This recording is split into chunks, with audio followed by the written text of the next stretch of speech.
قوم نوح کے 5 بت۔ یہ 5 بزرگ تھے جن کے نام پر بت بنائے گئے تھے اور جن کے نام یہ ہیں: ود، سوا، یغوث، یعوق، نصر۔ یہ کون تھے؟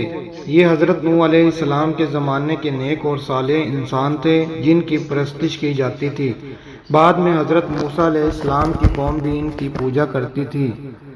لات، منات، عزا۔ یہ کون تھے؟ یہ سب بزرگ تھے جن کے نام پر مکہ والوں نے ان کی وفات کے بعد ان کے نام پر بت بنا دیے۔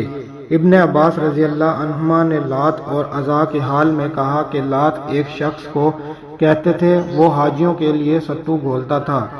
جب 8 ہجری میں جناب رسول اللہ صلی اللہ علیہ وسلم نے مکہ فتح کیا تو اس وقت کعبہ اللہ میں 360 بت تھے، جن میں خصوصیت کے ساتھ حضرت ابراہیم علیہ السلام اور حضرت اسماعیل علیہ السلام کی تصویریں بھی تھیں، جن کے ہاتھوں میں بڑی لاٹری کے نیزے دکھائے گئے تھے، جن کو حضور علیہ السلام نے اپنے ہاتھوں سے مٹایا۔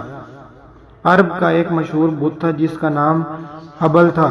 یہ ایک بت اور مجسمہ تھا جو حابیل کے نام پر لوگوں نے بنا رکھا تھا۔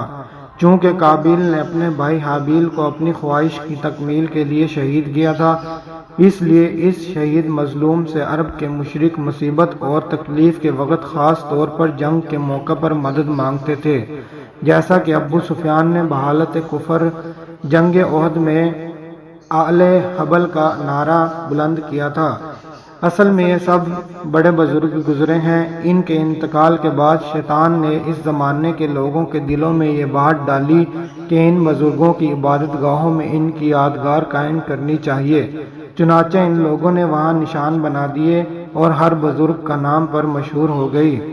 جب تک یہ لوگ زندہ تھے، اسلام جب برصغیر میں آیا تو یہ معاشرہ بری طرح بت پرستی میں لتھڑا ہوا تھا۔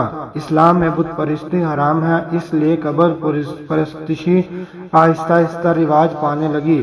اولیاء اللہ اسلام کی تبلیغ کرنے آئے تھے، انہوں نے ہمیشہ اسلام کی تعلیم دی۔ آپ ان کی خدمات کو دیکھیں، ان کی تعلیمات پر عمل پیرا ہوں اور ان سے کچھ سبق سیکھیں۔ ان کی وفات کے بعد ان کی قبروں سے چمٹ کر فیض حاصل کرنے اور چڑھاوے چڑھانے سے آپ دین اسلام کی خدمت نہیں کر رہے بلکہ اپنا نقصان کر رہے ہیں۔